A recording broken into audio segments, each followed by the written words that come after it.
Lukas bab 18 ayat 9 sampai 14. Sekali peristiwa, Yesus menyatakan perumpamaan ini kepada beberapa orang yang menganggap dirinya benar dan memandang rendah semua orang lain. Ada dua orang pergi ke bait Allah untuk berdoa. Yang satu adalah orang Farisi dan yang lain pemungut cukai.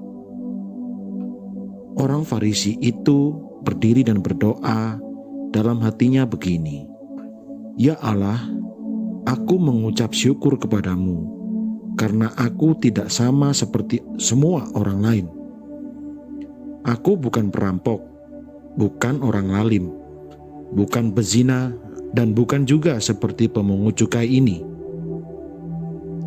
Aku berpuasa 2 kali seminggu.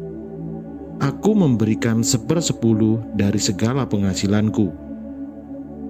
Tetapi pemungut cukai itu berdiri jauh-jauh.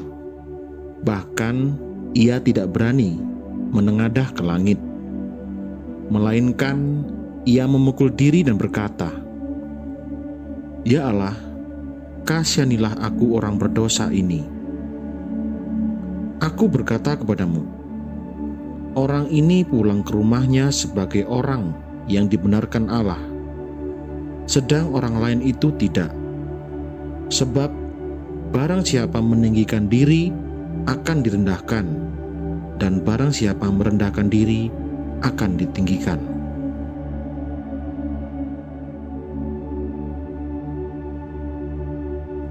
Perumpamaan tentang orang Farisi dan pemungut cukai sesungguhnya bukan semata sebuah perumpamaan. Dalam kenyataan hidup di zaman Yesus, orang Farisi seringkali merasa diri suci dan selalu ada di jalan yang benar.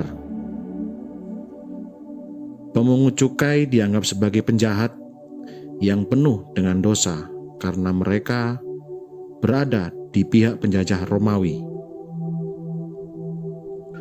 Bagi Tuhan, yang terpenting adalah ada kesadaran akan kesalahan yang dilakukan dan kemudian ada kemauan untuk bertobat.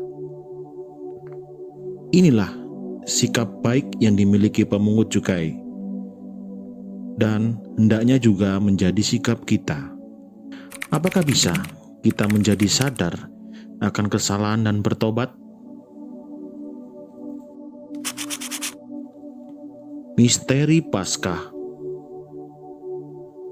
Apakah benar bahwa Paskah adalah sebuah misteri? Mengapa demikian? Jawabnya adalah ya. Alasannya ialah bahwa Paskah merupakan sebuah karya keselamatan dari kodrat manusiawi Yesus yang turun ke bumi. Dan dengan kuasa ilahinya, ia menyelamatkan manusia dari dosa. Katekismus Gereja Katolik membahas soal rahasia itu demikian. Kata Yunani mysterion atau rahasia dijabarkan dalam bahasa Latin dengan dua istilah, mysterium dan sacramentum. Menurut tafsiran, di kemudian hari istilah sacramentum lebih banyak menonjolkan tanda kelihatan dari kenyataan keselamatan yang tak kelihatan. Sedangkan kenyataan yang tak kelihatan itu sendiri dimaksudkan dengan istilah misterium. Dalam arti ini, Kristus sendiri adalah misteri keselamatan. Misteri Allah tidak lain dari Kristus sendiri. Misteri Paskah hendak menunjukkan bahwa Paskah merupakan puncak sejarah keselamatan yang meliputi sengsara, wafat, bangkit, dan kenaikan Yesus ke surga, serta penggenapan eskatologis di akhir zaman.